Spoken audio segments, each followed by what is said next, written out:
Olá, meu amigo e amiga. Estamos de volta com o nosso Portal do José, trazendo informações de última hora, sempre envolvendo essa Orcrim que tomou conta aqui do nosso país, que está conectada com a maior Orcrim do planeta, a Orcrim comandada por Donald Trump e Benjamin Netanyahu. Gente, essa insanidade mental misturada com o gangsterismo de Donald Trump e o Netanyahu vai criar muitos problemas para a extrema-direita no mundo inteiro. O primeiro teste foi esse na Hungria, que Donald Trump jogou peso nessa eleição para reeleger lá o Orbán e quebrou a cara. Foi uma coisa espetacular, né, do ponto de vista do tamanho da derrota, sinalizando que o prestígio da criatura está muito baixo.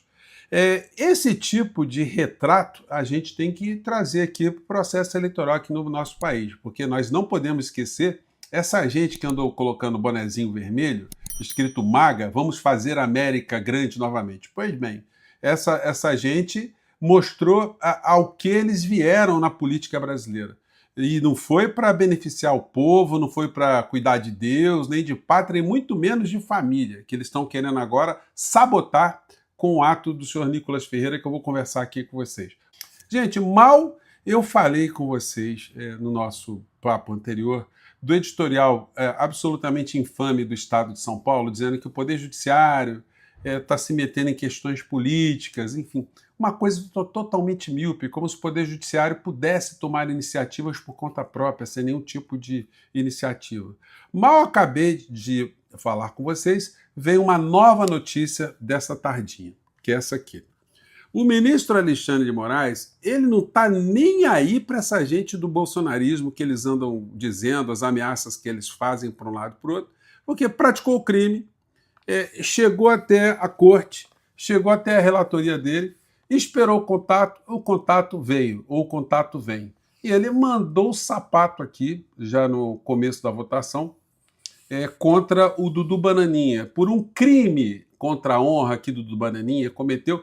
Aliás, essa gente, eles defendem tanto a liberdade de expressão, não é para emitir opinião, mas é para cometer crimes em larga escala.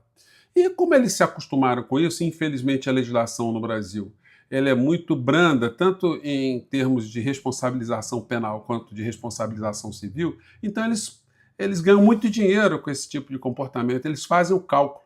Quanto custa difamar uma pessoa? Quanto custa destruir a reputação de uma pessoa? Quanto custa jogar uma dúvida em relação ao comportamento de uma pessoa? O máximo eu vou me condenar ali a 20, 30 mil reais, então vale a pena, eu ganho isso num dia, com as monetizações, com as coisas todas que eu faço nas redes sociais, com as pessoas que pagam lá as coisas que eu peço para pagar, isso na cabeça dessas criaturas. Então o crime compensa. O que é 20 mil reais para o senhor Nicolas Ferreira, um novo milionário da internet? O que é 20, 30 mil reais para o Dudu Bananinha, que só de gorjeta que o pai dele mandou para os Estados Unidos foram 2 milhões de reais? Então, pelo aspecto civil, vale a pena essas pessoas fazerem o que elas fazem, por isso que eles defendem o direito de terem um trânsito livre para destruir a reputação das pessoas. Mas no ambiente criminal, o Dudu Bananinha já tem uma situação adicional, né?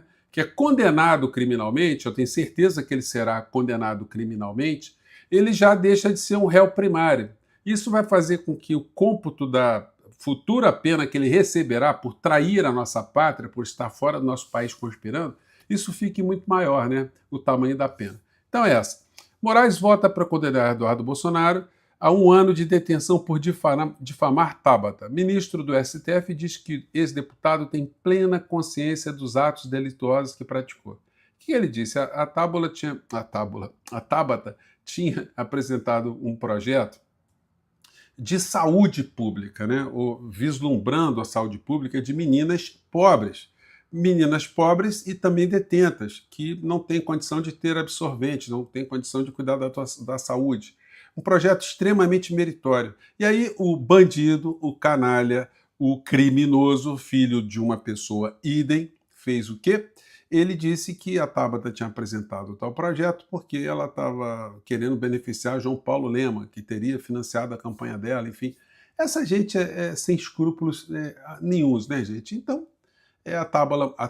de novo, desculpa, Tabata. a Tabata moveu uma ação contra a criatura, o processo andou, chegou, isso foi em 2021, demorou, mas chegou, o contato veio, né? Então, Dudu Bananinha, vai perder o status de réu primário, né? Então, enfim, filas andam. O senhor Nicolas Ferreira, eu até fiz um vídeo muito curto no nosso canal de cortes, agora eu quero explicar um pouco mais, ele deu uma justificativa porque ele está tentando sabotar o projeto do fim da escala 6x1. Escreveu ele: a mudança da escala precisa beneficiar o trabalhador, para ele ter tempo de cuidar da família, da sua fé e relaxar. Só o começo da frase mostra o tamanho da canalice de Nicolas Ferreira, porque ele dizia que esse era um projeto eleitoreiro, que isso iria prejudicar o trabalhador, que as famílias não seriam beneficiadas, ele riu, debochou de sair, só que ele está vendo que ele está sofrendo uma chuva de balas por conta disso. E aí ele está mudando lentamente, mas ele quer inviabilizar esse projeto, porque ele sabe que é um projeto que vai dar muita força eleitoral para o governo Lula, para o presidente Lula. Segue ele. Só que simplesmente empurrar a conta para as empresas, o resultado pode ser desemprego, informalidade e crise. Sempre eles trabalham com pânico moral, com medo, né, com terror, sempre fazendo as pessoas ficarem com medo. E por aí vai. E aí é o seguinte, ele sabe que ao apresentar uma emenda a esse projeto, é que ele quer agora, segundo ele, é transferir qualquer tipo de despesa para o governo federal, ele inviabiliza o projeto. Por quê? Porque qualquer projeto que crie uma despesa tem que indicar a fonte de onde vai retirar. Essa gente fica reclamando, o governo gasta muito dinheiro, o governo gasta... Mas essa emenda dele é uma emenda para fazer o governo gastar mais. Vejam só a incoerência e o tamanho da canalice desse moleque, né? Não estou falando moleque no tamanho da idade, não, no tanto de idade. Moleque no sentido político, é um moleque político. E aí está com essa história.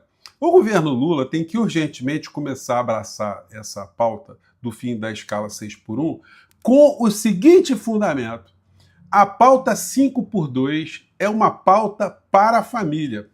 A pauta 5x2 é uma pauta para o chefe de família. Se tem um governo que se preocupou com família, de fato, foi o governo, ou é o governo Lula, e foram os governos anteriores progressistas. Então, essa na prática que é a questão que tem que ser abordada. O Flávio Rachadinha continua a tomar muitas saraivadas de bala. Eu fiz um corte, isso aqui, o corte rodou pra caramba e continua a rodar. E eu quero chamar a atenção de vocês por uma curiosidade nesse vídeo aqui, que o Flávio Rachadinha está vendo que serviu como teste para ele, né? Que é difícil mentir demais. Bom, vou pegar aqui e vou comentar um trecho aqui desse vídeo. Vamos lá. Imagino que você vai ser muito cobrado e vai ter que explicar muito isso aqui em debates, que é o lance das rachadinhas. Vamos falar das partes polêmicas aqui, né, Lene? O seu ex-assessor Queiroz confessou que pegava parte dos salários dos funcionários do seu gabinete. O MP declarou que era inverossímil que você não tivesse ciência. Você admite que ocorreu isso no seu gabinete? É porque é importante esclarecer, Vilela. Claro, porque... deixa eu só completar a pergunta dele, ó. Então, Queiroz pagou, segundo aqui, né, 261 mil em dinheiro vivo na escola e no plano de saúde das filhas do Flávio. Câmeras do banco registraram isso. Mentira.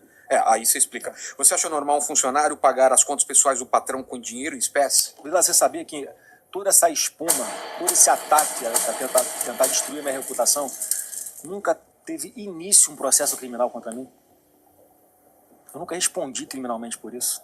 Mas o Queiroz assumiu a rachadinha. Assim, o Queiroz tinha ali no gabinete, ele cuidava de uma parte da minha assessoria que trabalhava em rua. Fazia panfletagens, fazia eventos e tal. Ele tinha autonomia sobre esse pessoal e ele fala que ele fazia isso. Foram mais de 30. É um negócio impressionante, né? Então, o Flávio Rachadinha, ele pegou um policial, que é o senhor Queiroz, que é acusado de ser um dos mentores do escritório do crime, para organizar panfletagens, né? Vejam só, a expertise do senhor Queiroz. Você consegue imaginar o Queiroz recrutando pessoas? E tem outra, o senhor Flávio Bolsonaro. O seu gabinete era ativo, fazia quantas panfletagens por dia? Porque tem uma equipe para fazer panfletagem, como é que é essa história, né? A história não bate. O senhor tem panfleto para mostrar para as pessoas, panfletos dessa época, que tem que ter registro, né? O senhor tem que ter registro. Agora, não adianta o senhor negar o óbvio, né? Porque essas imagens certamente serão resgatadas, as imagens do Queiroz na boca do caixa, O Queiroz, cuja expertise estava longe de ser expertise de ser um panfletador, né?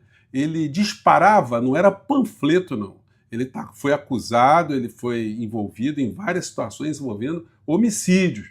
Então não é justamente porque ele era parceiro do Adriano da Nóbrega, que foi considerado o maior matador do Rio de Janeiro na época que ele estava vivo. Então, e que o Flávio Bolsonaro empregou a mãe do matador e a esposa do matador. Então, também era outro panfletador, o Adriano da Nóbrega. Então, essas coisas todas, gente, vão pegar para o Flávio Bolsonaro, não tem como ele escapar disso, né? Mais um trechinho aqui, vamos lá. Assessores meus que foram investigados, quebra de sigilo, né, de 11 anos para trás, Vilela. Você imagina ter que explicar 11 anos para trás de tudo que você passou no seu cartão de crédito, que você pagou. Essa devassa... seu Flávio Bolsonaro, mas político... Sabe quando... Político tem que ter preocupação, né, com as contas, né?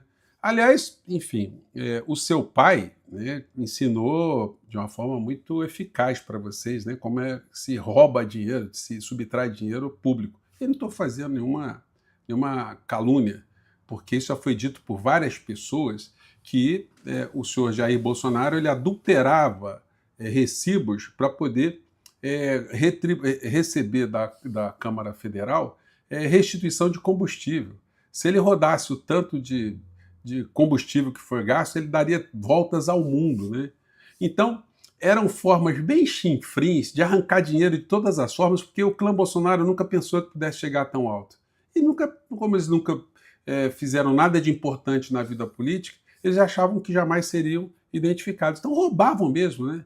Enriqueceram, juntaram muito dinheiro. Eles não conseguem explicar nenhuma das suas conquistas imobiliárias. O Dudu Bananinha passou no concurso para a Polícia Federal, para escrivão da Polícia Federal, jovem, com 20 e poucos anos.